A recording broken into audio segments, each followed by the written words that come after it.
Welcome everybody to the third webinar. We're going to talk about what you normally would call tea plants, leaves and stems and flowers. And let me go to the next page. We are in webinar 3, starting growing, harvesting flowers, leaves, prepare your soil again. An example of marketing, or not marketing, marketable flowers and leaves. And then I just want to mention webinar 4 has been delayed with 1 week. It's now on April the 20th. All honestly, that happened because I do a last minute trip to the Netherlands. So I didn't want to take the risk of doing this presentation from the Netherlands, you never know. And so thank you for giving me some space to hang out with my family. Then we have the field day. The field day is not May. The field day, I should change that. The field day is on April the 30th. And we give examples on what we're doing and what we're growing and how we're doing it. We also have invited extension specialist on soil for talk about cover crops and other ways of improving your soil. And hopefully we will have 2 people that actually make products with the herbs. So it's gonna be an interesting day. Now let's just start out with today, soil. And I realize I basically have explained so much about soil in the first 2 webinars. But I have totally skipped the whole principle pH, the acidity. And I know that for many people, this is their main concern. Many gardeners, the first concern is like, oh my gosh, what's the pH of my land? And for me, it's not, you should not look at pH as a separate thing. It's part of your whole soil. Just a number, but your pH is 6.8 doesn't really, it's not sufficient to really know what you can grow. You do want to know if your pH is extreme, which can be the case if you have bought land that has always been used for corn and soybeans, because the modern agriculture where they use a lot of manure creates acidic soil. So with pH, the pH can go lower than 6, can be lower than 5 if you're out of luck. Other thing to be concerned about, you might also have very alkaline soil, which means some people call it sweet, which is not a right name because it doesn't taste sweet, but it means your pH is higher than 7. You get that in situations where there is very little rainfall. So I feel sorry for the people in California because their soil will slowly be moving into being more alkaline. Anyhow, if your soil is not what you want it to be, you can add minerals, compost, you can throw wood ash on it. That's something that I've been doing. The wood ash from our wood stove goes onto the land at some spots. Important though, this is not something, if you really want to make, if you're going to farm and you want to have a profit from your farm, so it's not just a hobby, you want to go to the extension services and ask an expert to really advise you, because you can totally mess it up by adding too much lime or too much minerals. You want to work onto a balance, and a balance should be created by adding stuff, minerals, but also by your cover crop approach and by the compost that you add. So don't see it as something, oh, I just throw some lime on, like you see the farmers do. That's not sufficient if you really want to build up good soil. Again, as what I said before, if you go to the extension services and they don't know anything about herb growing, just tell them that you want them to compare it to a field crop or a vegetable crop. That would be good too. They help you, they give you some numbers, and then you read a little bit more, and based on the numbers they give you, you come up with your own approach. Really important not to just throw stuff up. Legumes, but also lavender, calendula, and peppermint. They prefer almost neutral to above neutral. Majority of medicinal herbs prefer slightly acidic, which is anywhere between 6 and 6.8. So you can measure your pH. You can buy a relatively simple system where you put those little papers in water and you add your soil to your water, and then you get a color. You can also include it in a soil test, which is better to do. That's all I'm going to say about it. So really, when you have an issue, if you just remember that you need help for this, you cannot do it on your own, please ask for help. You can also ask neighboring farmers. That would work too. Oops, going too quick here. Sorry for this. Seeding soil. So this is the soil that you use for your seeds. And this is, it's up to you. You can buy, you want to buy good quality soil for seedlings. You do not want to go to Home Depot and buy the cheapest soil that they have. You also need to have specific seeding soil. You cannot buy, you better don't plant your seeds in topsoil, for instance, or in garden soil. You can buy bags. The price varies between like $7 and it can go up into $30 for a relatively small bag. You don't need to have the most expensive one. I have an example here. I think this was Fox, I forgot the name of it. You can see what they have in there. We have a question about pH meters, an accurate way to test the soil. Yes, you can test your pH. You can buy at like Johnny Seeds, I think they have them. And your regular garden center will have them too. You can buy just a simple little pieces of paper that discolor based on the amount, on the acidity. You add water to your soil and then you put those papers in it and it discolors. You can also buy a small measurer that just measures. You put it in the soil and it gives you an answer. Prices vary between $4 and hundreds of dollars. You can get very expensive ones. So you just like mix the soil into the water, stir it around, right? Let it settle, mix it around a little, let it settle, and then measure the water, right? Something exactly. Like that. Yes, yeah. And follow the directions on the thing that you buy. Is there another question? Not right now. Okay, good. The soil, most of the seeding soil do not have soil in it. The one that I have as an example here, it has peat moss in it. I'm not really in favor of using peat moss because it gets pretty rare. And you can replace it with coir. I don't know how to pronounce this, coir or coir, I think, which is coconut shells. On the left side, you see a recipe that comes from the Chinese herb garden, the Chinese medicinal herb garden, a book, but there's many, many recipes that you can follow. This is just a basic one. The essence of the left one is you need to have a really good compost. The problem I have at my own farm is my compost is not totally weed-free.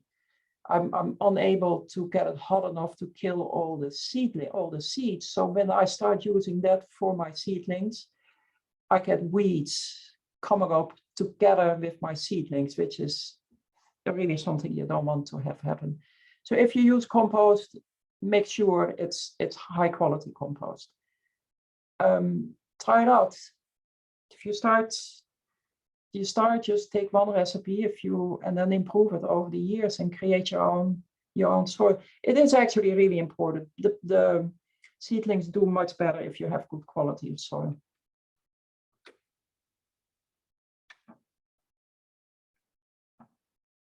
Seeding containers. Yes, seeding containers. I didn't put up a photo here of those plastic flats, the black things. with cells in it that most professional or most vegetable growers use. They're very easy to use because in a cell you get one plant in a cell. In theory, often you get two plants in a cell, but then you just take them apart. The question you need to ask is, how many cells do I want in a flat? How big do I want my cells to be? How deep do I want my cells to be? So before you order them, do you want to have 124 tiny little plugs, or do you want to have 76, a little bit larger plugs? Or do you want to have even smaller little plugs? It depends what your preference is. The disadvantage of the plastic cells, the flats with the cells, is it dries out much quicker than if you have a plastic flat that you just cover with your soil. Because there's no airstream going through it, your seeding soil stays more moist. We have a question, Henriette. Is it okay to reuse a Yeah. seedling? Say that again. I'm sorry, I interrupted you. Is it okay to reuse seedling cells? Yes, I will do it if you know where they have been. If you get them from some sale, I won't use them because you don't know if they have been used with chemicals. If you know that you get them from your friend, the organic farmer, then you're fine to use them. You want to clean them.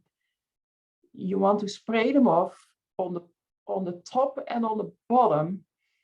And then you want to clean them. I still clean them with Clorox because for whatever reason, I have a massive amount of Clorox. What do you call it? Clorox? Anyhow, you want to clean them with a disinfectant just to make sure that any kind of fungi that's on there disappears. It's important to spray them off and also disinfect them on the bottom because that's where spiders, maybe a wasp, they start making their nests. And sometimes when they've been sitting there for a long time, you start growing on the top and then suddenly you have an ant problem because they were underneath it. So clean them on all sides. And if it's your own flats, then of course you can use them year after year after year if you buy a decent quality.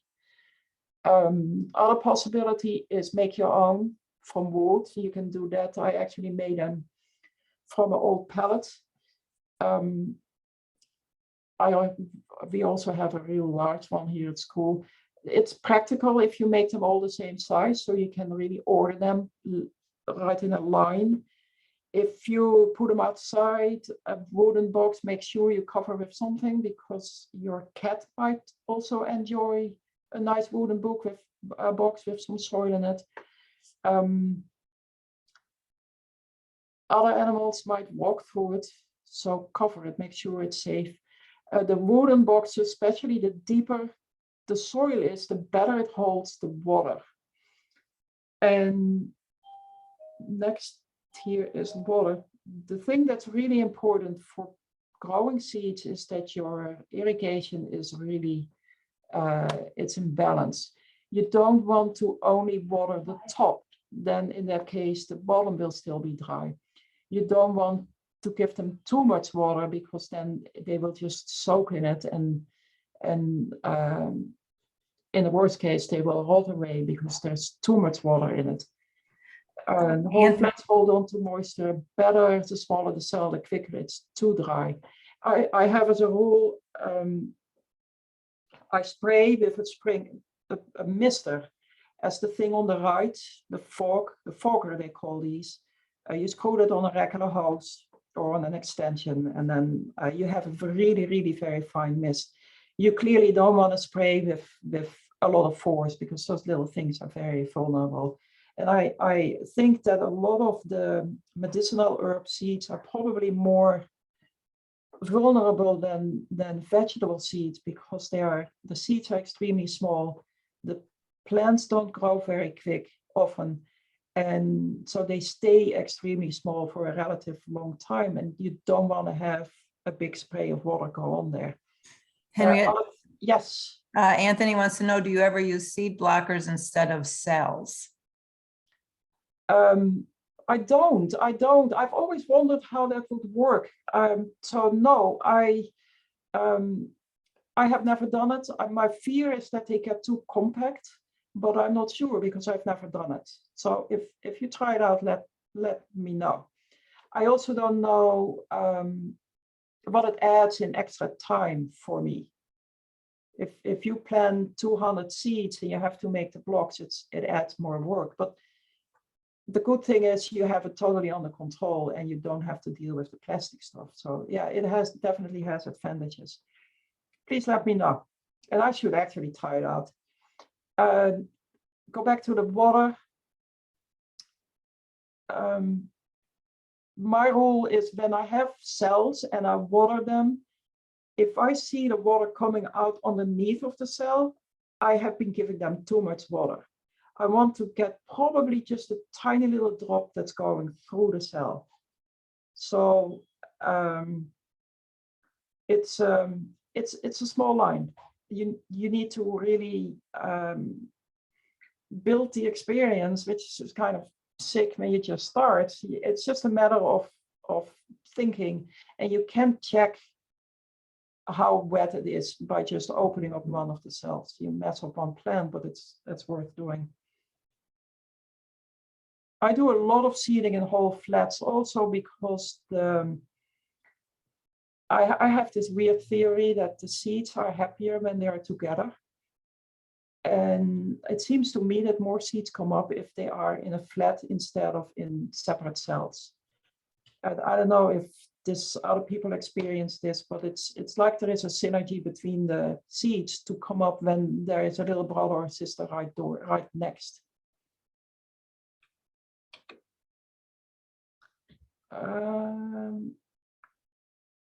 Seedling dangers. I really like this photo of this insect, which is not a mosquito, but looks pretty scary. The insect is actually the thing that I really don't like, a fungus net, which can totally destroy your whole greenhouse, which it did one time at my place. A fungus net is a little fly. It's very little. The fly is not damaged. It doesn't do the damage. It's their larvae that they go in the soil and they eat the roots of your plants. They will start growing in your hoop house or in your greenhouse when your seeds are too moist and when there is too much, too often too high temperature. They also are more frequent if you don't have a good air circulation.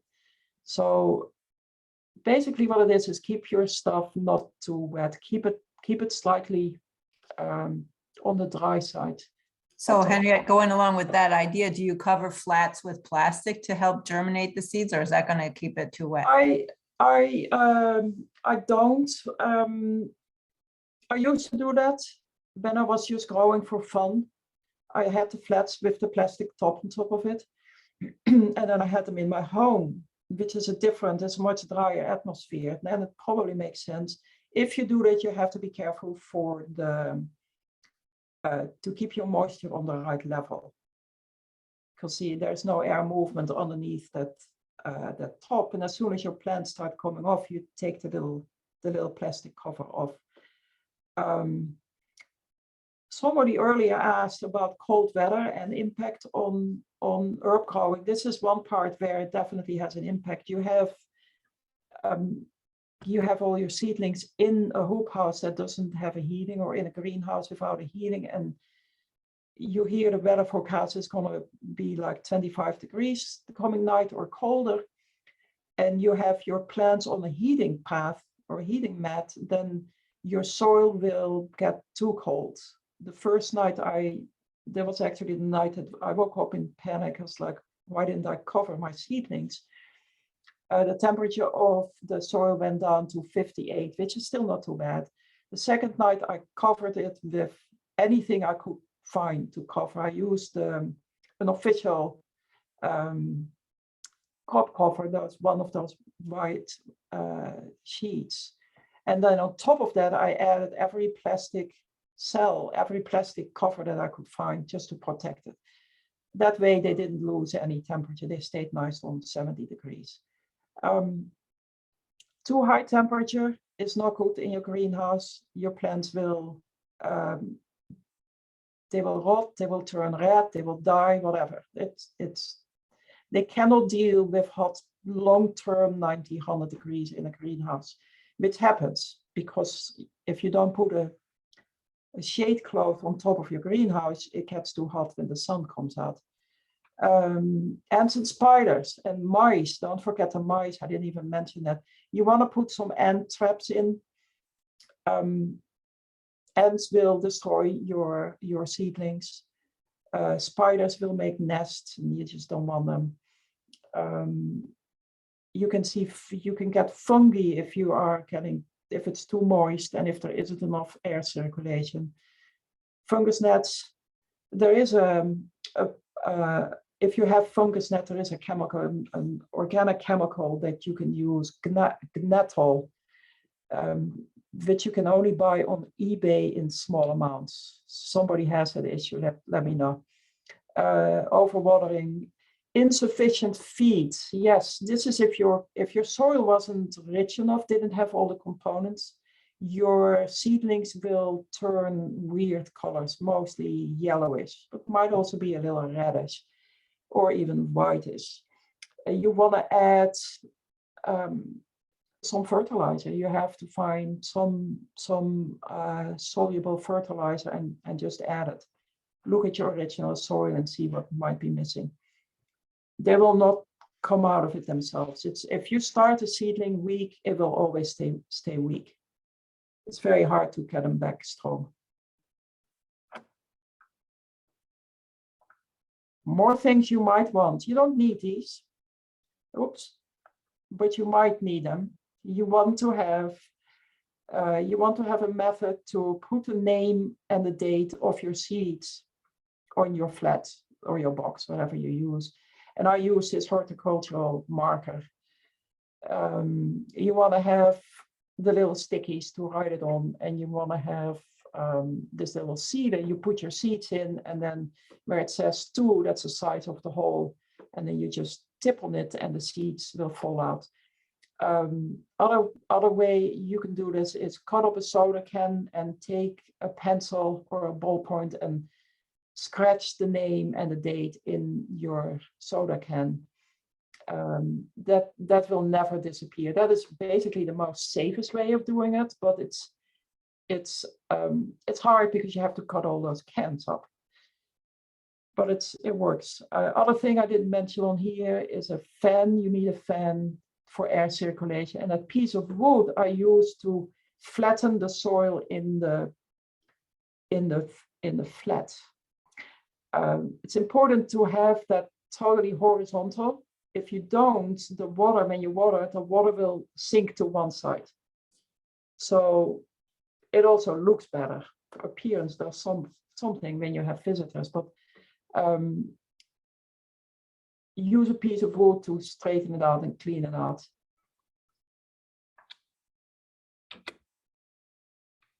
I don't know why it doesn't work. There you go. Recognize your seedlings. This sounds like a really open door, but those little stickies that you add to it, they fall sometimes. And if you see the photo on the right top with those 4 leaves, those came up in my soil where I thought I had planted Aceronia seeds, and this is definitely not Aceronia. So I'm probably mixed up 2 kind of seeds, maybe. Just wait and see. And the one on the bottom, the cute one on the bottom is a holy basil baby. The ones on the left bottom is skullcap. So skullcap's growing in a whole flat, because the skullcap seed, I put them in a plastic bag first and put them in the refrigerator for, in this case, for something like 2 months. So you already have all your seeds in a little baggie, so you cannot even put them in the cells. The one on the top is yellow coneflower, and I only know that because I had the sign with it. Henriette, Victoria wants to know if anybody, Victoria wants to know if anyone has ever used an electric blanket instead of a heating pad to cover a large area.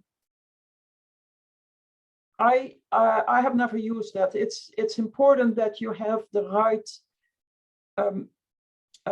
temperature. So your thermostat really needs to be, you need to be able to put it on whatever temperature you want. I always have them on 71.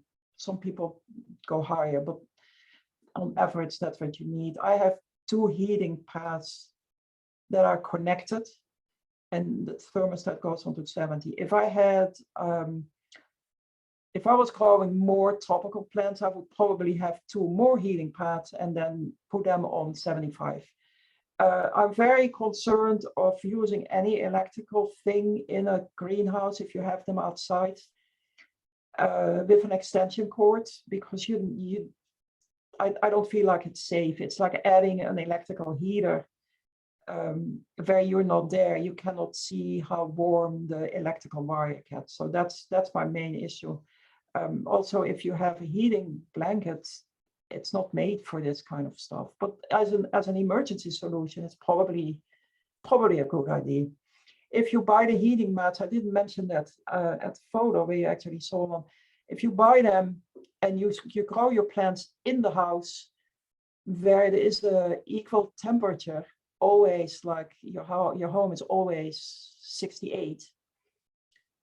You probably don't need a heating pad. If you have them in a room where it's always 60 degrees, your heating pad can heat it up to 70 degrees. But sometimes you buy a heating pad without a thermostat.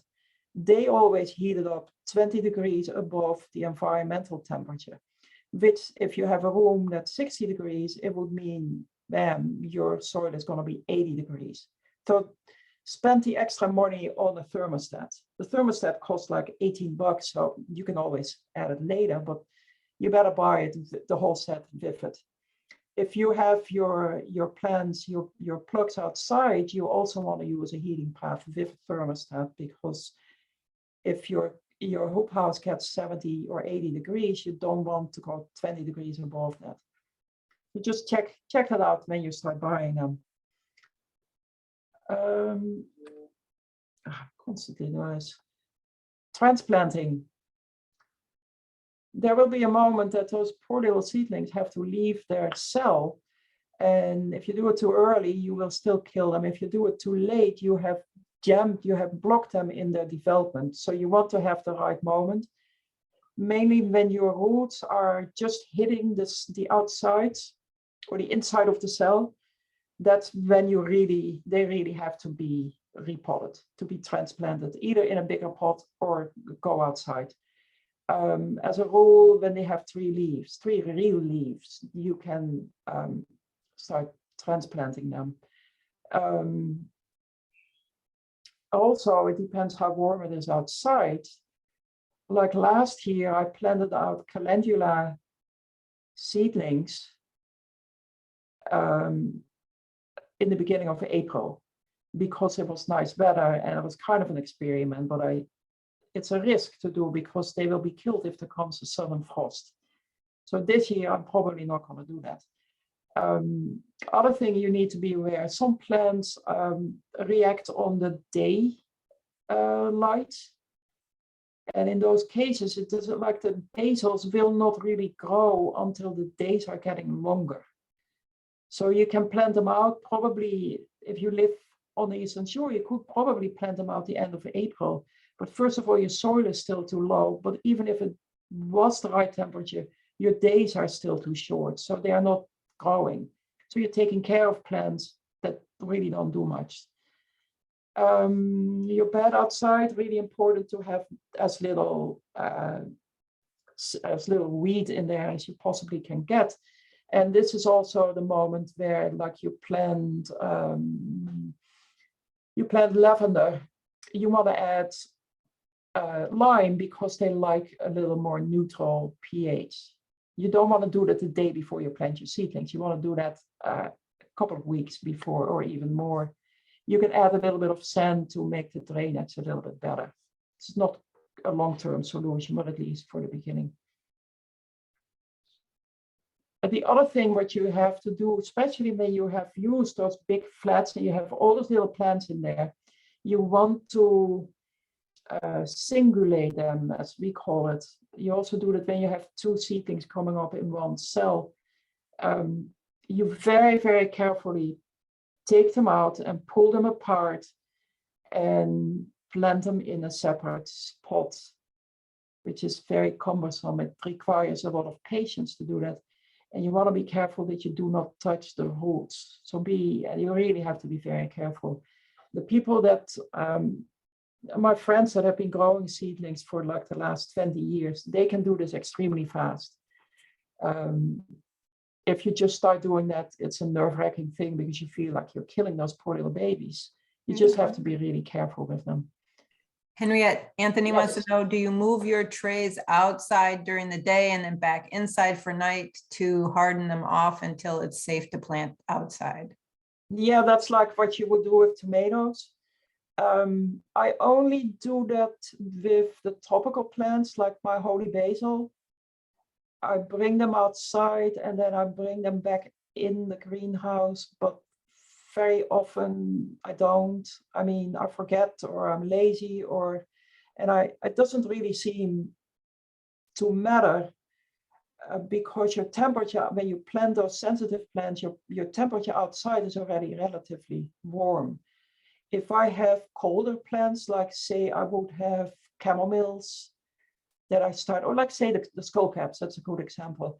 If I have the skullcaps ready to be planted outside, I don't care. I just plant them outside. They're tough. They can deal with it because they are real native cold weather plants.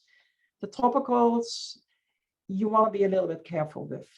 Yes. And if you know you have already planted them out and it's a very cold night coming, like it's only going to be like 35 degrees after you already plant your tropicals, then you can cover them with a field cover, and one of those white crop covers. As soon as you start growing a lot of seeds, you're simply not going to put them outside and bring them back in. But if you just have a few, then you can be kind and do it. It's probably better to do.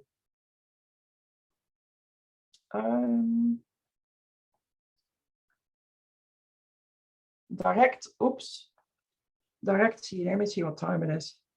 Yeah, we need to speed up here. If you'd go direct seeding, all right, put the photo on the left. That's outside seeding in a giant box. It's not really direct seeding because I still use the regular seeding soil. But what I did is I added some of the regular soil to get it in the mixture. So the plants, those are Chinese herbs. They're forming very long roots before I can really see them. The roots will be so deep that they are still in the box, but they're going to use more than what the seedling soil offers them. So in those cases, when you have them for a long time in your box, you want to combine them with regular soil and maybe some compost. What on the right is chamomile. You see those two little stripes? That is chamomile seeds with sand. Just to be able to deal with them. They're so small, you can't really hold them. The little things on the front are the chamomiles that I planted in October, I think. They're doing very well. They have had some damage from the frost. And the one thing that I needed to do, what I have done by now, they need to be thinned out. So you plant a lot of them outside. It doesn't mean you're ready. You still need to, because when you seed outside, you want to overseed, which almost always means you have to pull them out and just toss them. Or take them out and plant them up in pots and see if you can sell them or plant them somewhere else. Weed-free bed, wait 2 to 3 weeks if you had a cover crop. We talked about that. You can plant them inside in a cover crop if they're fast-growing plants and will grow out of the cover crop. Either plant them in one by one or make a trench. Yes, don't start to be creative and make like nice forms of your seedlings, it makes it harder to weed.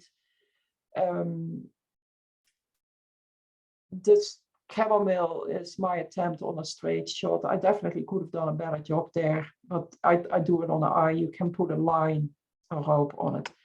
Very, very, very important is to tell any of your volunteers how your seedlings look. This sounds like an open door, but I have lost a whole bed by a very friendly person who was trying to help me. I did not explain what was wheat and what was a seedling. So important. First week, don't dump a whole boatload of water on it. Spray with a mister, one of those, not a focus, but one of those nozzles that gives it a very fine shower, not your regular shower. Ground covers. This is for when you transplant them. So your seedlings are big enough, they can go outside. The one thing I wanted to share here is I always use paper, almost always use paper. The photo on the bottom right, you see the roll of paper that I'm rolling out. You make it wet and then you cover the sides with soil or pieces of wood, something that prevents it from blowing away. You roll the whole thing out. The paper can be used in a ground cover layer, one of those tractors. You keep it wet, you make holes in it, you plant your plants in it.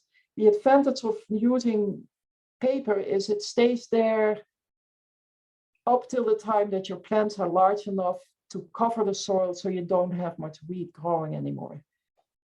On the left, you see the Chinese plants, Bupleurum on the front, which is a very skinny plant. So it actually will never cover the soil enough to prevent weeds from growing. At least they get an easy start because for the first 3-4 months, they don't have any weeds because the paper will be there.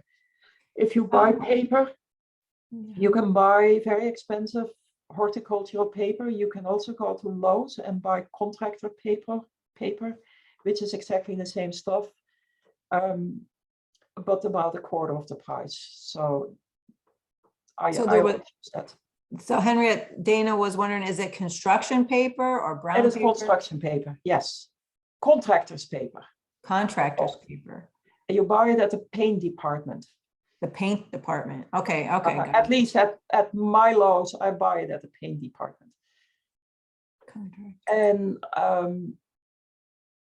it's like $12 for 300 feet, I believe. It comes in different sizes, especially if you do the horticultural paper. You can buy 1.5 foot width, 2 foot width, or 3 foot width. And the contractor's paper you can only buy in 3 or 4 feet width. So you have less choice.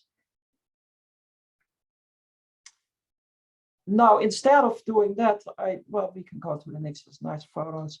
Instead of doing the paper, you can use straw or mulch. Disadvantage of that is it sometimes attracts grasshoppers. They definitely like the straw. It sometimes gets fungi, so you're spreading out fungi instead of preventing it.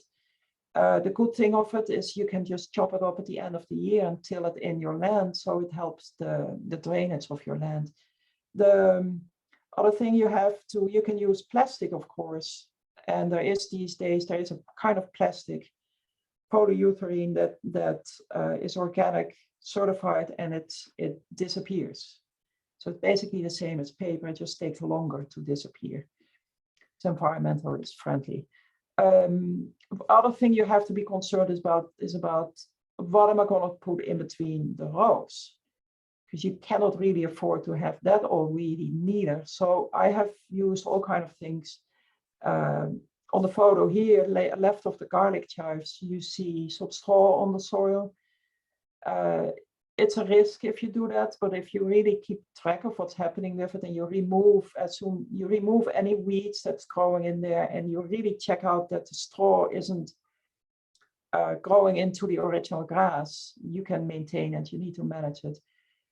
You can also just leave it blank and go through it with a top tiller to keep it clean, or you cover it with a fabric. One thing in between that I have forgotten to ask all the other webinars we had, this plant on the left is the bupleurum, which is a Chinese herb. Garlic chives is originally a Chinese herb too. If anybody is interested in growing Chinese herbs, please connect with me, because we have a project going where we are looking for Chinese herbs growers, because the market is really tripling in size. It's a good thing to be involved in. Let me go back here. Any questions here? We're good so far. Just Sherman-Williams has the paper, large rolls, and maybe about $15. Yeah. All right, so we maintain this. Keep on reading, keep on reading, keep on reading, and definitely keep out your thistles as soon as they come up. Be very careful for invasive clovers, because they will spread extremely fast, and they will actually be able to kill the smaller plants. Harvesting. The way you harvest your leaves is you harvest them with the stem. So you have a stem with the leaves still on it. You cut them off about 8 inches high or lower. It's up to you. You need to give the plant enough space to grow back. You either have a second harvest, or you just want the plant to recover from your violent attack of cutting them. And keep your leaves out of the sun if you can. Obviously here I couldn't keep them out of the sun because there's no trees in this field. Bring them to a shady place as soon as you can. Keep them cold while you're still harvesting. Put them somewhere where it's relatively cool. You inspect your harvest, you check for insects, spiders, caterpillars, anything. Check for mold, check for seeds. You might have some spider seeds or whatever. Throw out the whole branch if it's polluted, like you find bird poop on it. Don't just take off that one leaf, but throw out that whole stem and check out the same area. That makes me think, if you have a plant that needs shade and you think I planted underneath the trees, cool, really nice natural shade, but don't forget the trees are used by birds, so there's a big chance that your plants get polluted. If you're in Maryland, you have to wash your herbs in cold water. So the question is, in Maryland, washing herbs in cold water, is that a food safety requirement? And doesn't it take the herb longer to dry? It's funny that you're reading this. Melinda is the one who actually knows everything about food safety. So any questions later will be answered by Melinda. Anyhow, no, in Maryland, you have a requirement that you wash your herbs. And we'll talk more about it next week. You have to wash with the new regulations. Apparently it's sufficient to spray them off. You don't have to dump them anymore. Personally, I still want to dump them because that's the only way to get the pollen off from the other plants. And since people are using this often as a medicinal, you don't want to have the tree pollen on your herbs. The other thing cold water does, it's the same as what you do with vegetables. It stops the plant from growing more. It stops the whole development. So you have them, you don't give them a chance to turn brown, for instance, because you right away cool them off. If you have your herbs, you have cut them, do with it what you need to do as soon as possible. Don't let them sit in a barn. Definitely don't let it sit in a barn, because you don't know what's going to walk over it. Transport them right away to where you're going to process them. Either you're going to tincture them or you're going to dry them. Don't delay them. If you have to transport them in a car, make sure you have your air conditioning on really extremely high, because they want cold. You don't want them in a warm environment.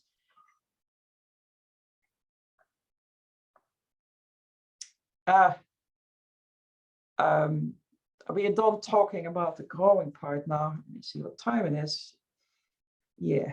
Holy basil is a very spiritual plant. So this is one of the plants I really grow a lot. If you grow any plant, they always have a certain, for me, they always have a certain energy. The holy basil has more than just an energy, because I've been reading on them, and I get it that they are the representative of the goddess of health. So you better respect them while you are cutting them. You never, I never will like cut them off in the wrong way. I'm always careful to do it in the right way. It protects you. It protects the house where you live. Besides that, you still have to just cut them off and dry them. So after you spend some time on this and be aware of what you're doing, you go on with your regular drying stuff. Holy basil.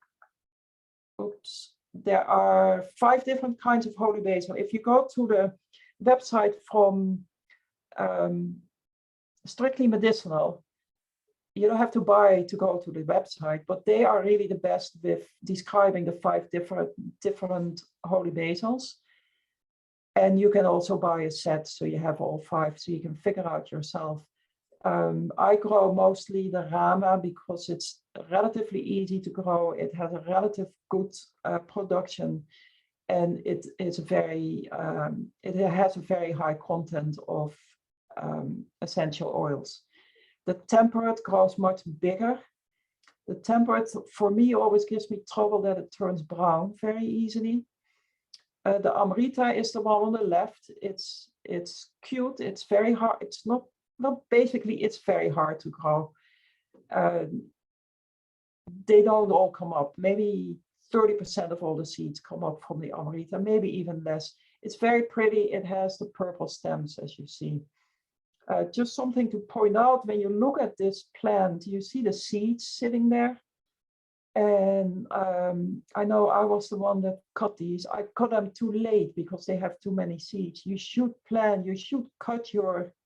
harvest your plants before they set seed. They still need to be in flower, because when you start drying them, they will continue setting seeds. And then you have just too many stuff sitting in there.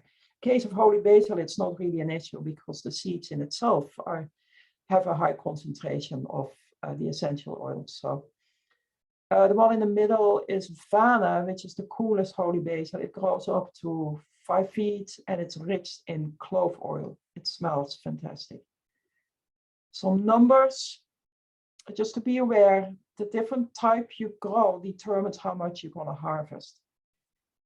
So just to see, if you grow the Krishna, you have much less. You have 110 gram, where you have at the Rama, you have 190 gram.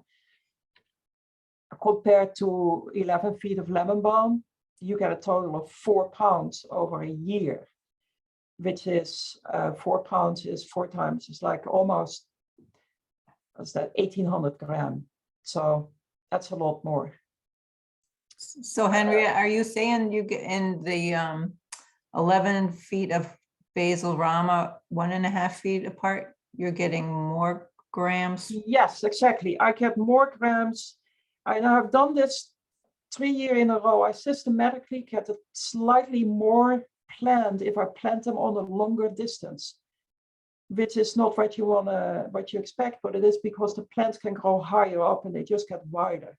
So you use less plants and you harvest slightly a little bit more. But it's interesting. The other thing, we discussed this, if you plant them further distance from each other, there's more air movement through, so your plants stay healthier. Peppermint, we all know peppermint. If you live in the area where we live, you don't want to plant them in full sun, because it'll kill them. It's a typical perennial. The first year you have very little harvest. You have a little bit, but not much. Very important to understand that this stuff can totally overgrow everything if it's on the right spot. I'm going to run through this a little quicker because we're running out of time. Calendula.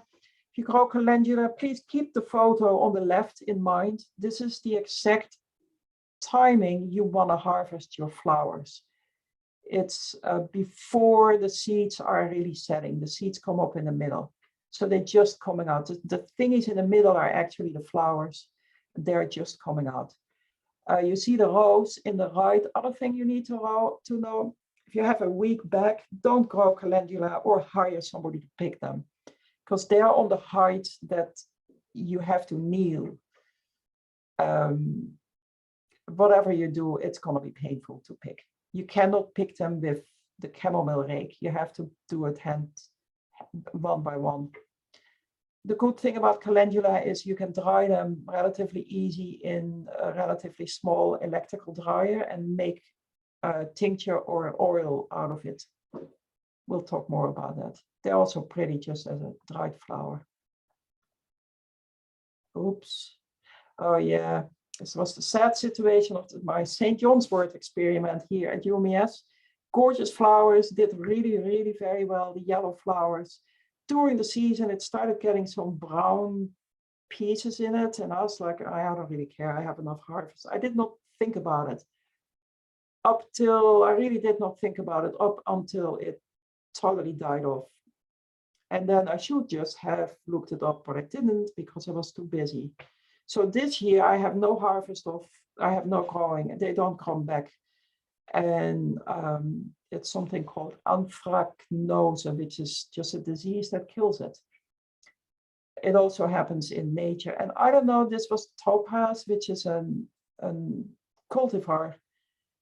It has good quality oil, but it's, I don't know, I can blame that, or can I blame only myself? Probably. St. John's wort, when you harvest it, people that are probably familiar with this, because there's a lot of St. John's wort that you can wild harvest. It turns red, your fingertops are red, the surface you're cutting it on turns totally red, your oil turns red.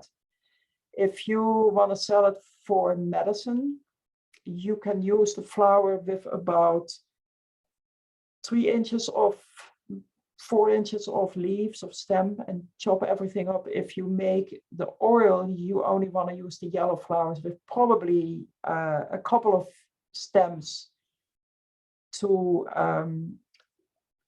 kind of break up the oil. I don't know.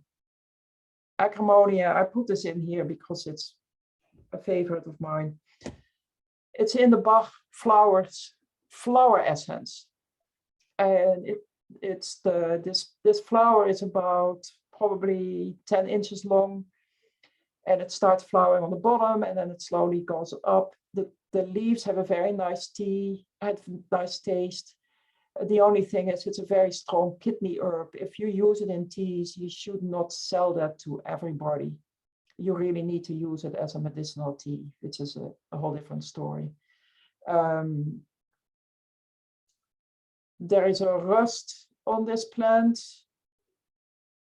It's named after this plant. It's a rust that will go into your roses or into your hawthorn or into your aronia. So if you grow any of these, be very careful with picking Aceronia too, because it spreads and there's little you can do about it. Golden cola, I put this in here because it's, I honestly, I've never been able to grow it from seeds. I one time had a whole flat that I grew from a couple of plugs that I bought.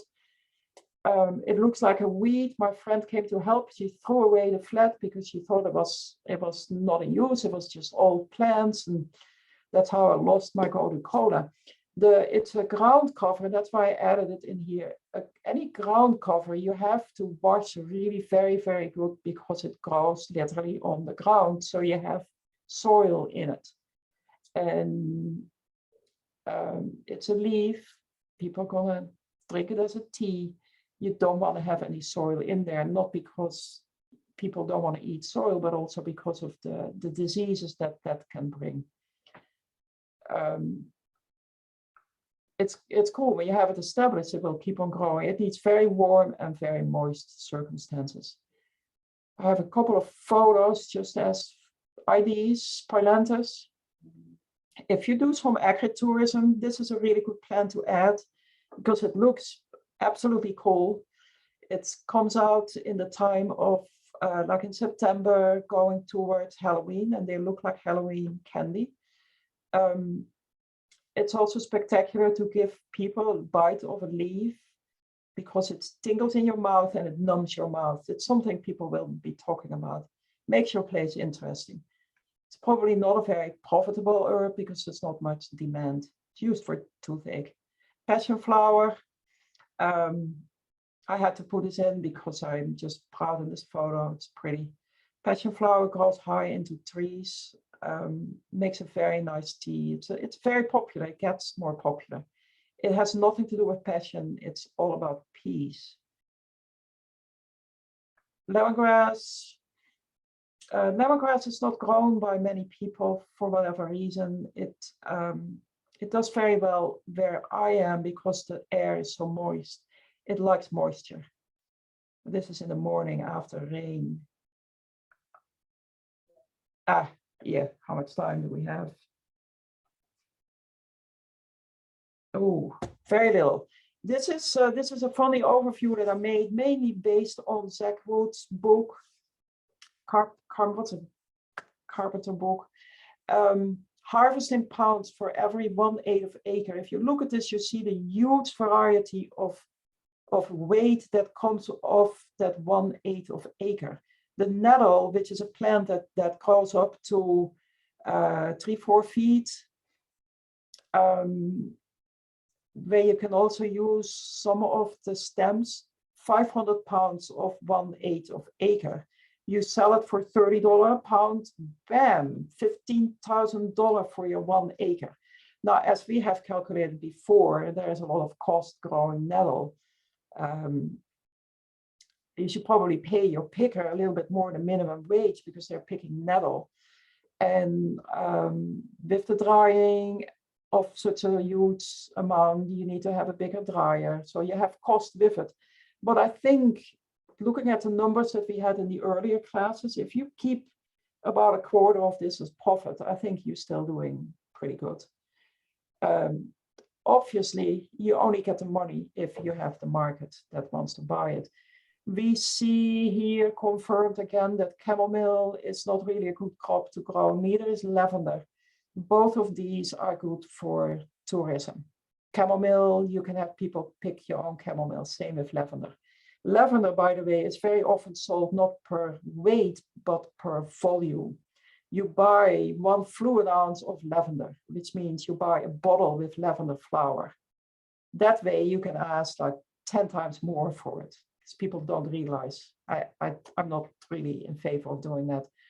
Your calendula, you see your calendula has a much more profit margin than your chamomile.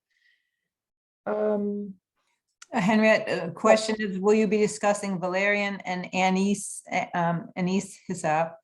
I have been thinking about it because there's so many really good herbs that we don't discuss. I will continue doing this and come up with a better financial picture of herb growing that I want to run by somebody that actually makes financial pictures of plants that are growing. But then, yeah, we will include the most popular herbs in that. Okay, and then another person asked, can any of these herbs be planted to keep away deer? To keep away deer.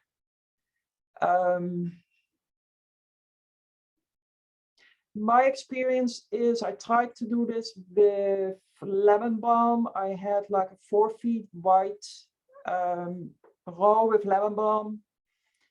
They walk through it. They jump over it. Same with a 4 feet wide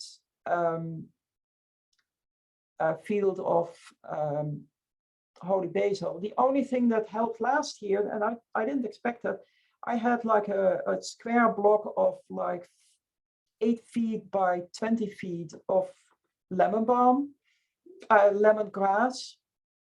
There were no deer prints anywhere in the surrounding, even despite the fact that my elder was growing right next to it. Mm-hmm. So the deer did not walk through there. So that was good. Okay, and then Jenny wanted to know, are these values per pound to the end user or the herbalist when you say This is your sales price. Sales price? Yes. Okay. So you sell a pound of chamomile for $70. You sell a pound of hops for $59. The letters in the back, MR means mountain rose, ZW is Zach Woods, and then there's somebody cutting roots is CR. So there's different companies. Mountain rose, you can ask more than Mountain Rose is asking, because these prices are based on stuff grown in Albania, the echinacea, to my surprise. Okay, and also Linda Jones said, based on her research, the anise hyssop is supposed to deter deer. Aha. Okay, cool. But how big? How much do you have to grow? That's always. It's maybe the smell that deters it. Yeah, I don't know. The nettle deters it a little bit, but they do walk through it, but they will not stop right next to it. They will go through it on always the same spot, so they don't mess it up totally. You can kind of control it. All right, we have two things. There is a survey at the poll button. Please look at it and complete it while you're still on this Zoom call. It's just for UMES to know how you guys like this class series. I know it's not finished yet, but it's like the end of the growing part.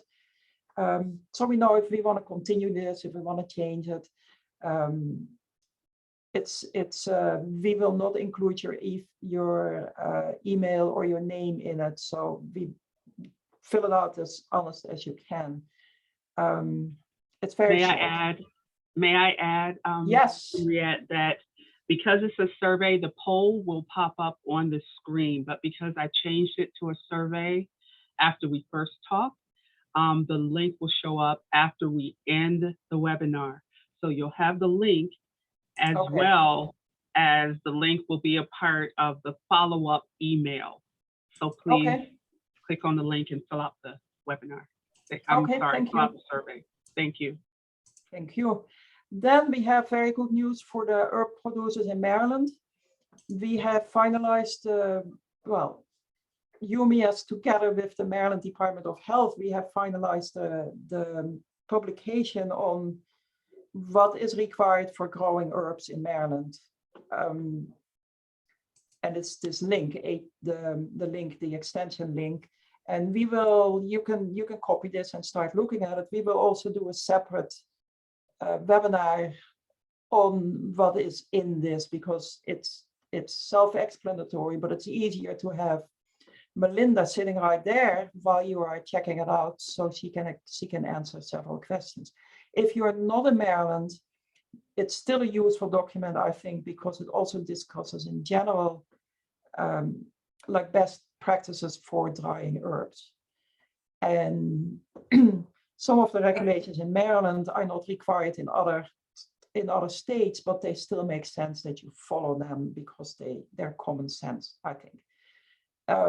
I put the link in there so you could just like click on it if you needed it, because from the screen, I don't know if you can click on it when you're watching. Okay, but so I added it to the chat. Oh, you added it to the chat? Okay, good. Yeah, and we will send out an email to everybody, and then also include the date when we do the additional webinar with it. Anthony want to know if the info will be distributed to all extension agents and food safety agents. Yes, it will.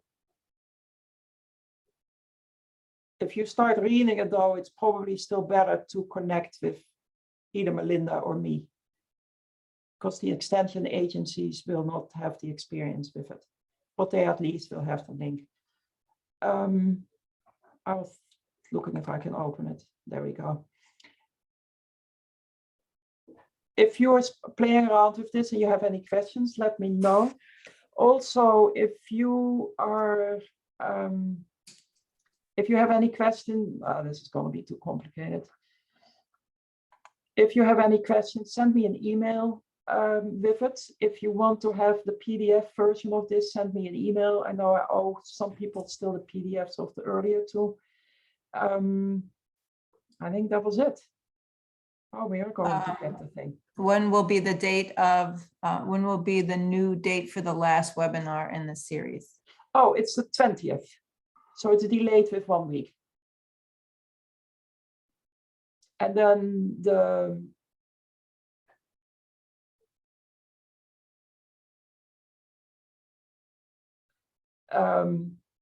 one thing I was thinking about telling everybody is when you are starting your farm and you're still looking for land, the one thing you need to check on is your internet connection. Yesterday I was doing a Shopify sale and I was like, remember the days that we had no internet and I had to drive to the AT&T tower in order to complete my Shopify's orders. Just make sure that your phone works where you live, where you buy your land. Yeah, this is how it starts, and then you can just play around with it. I'm not gonna go into the whole thing now. Oh my God, it looks cool. So you can click and see exactly what you want to know. And there is somewhere is our contact in it. We'll talk more about this. Next time, the 20th, we'll talk about making added value products, about what added value products are popular that you can sell, a little bit of the pricing, and also the regulations. What do I need to know if I want to make tinctures? What do I need to know if I want to make teas or oils or anything? So we'll talk about all these different parts. Any questions? So remember, when we close this, the survey will come up, and please complete that. That'd be very helpful. Thank you, and then I'll see you all on the 20th.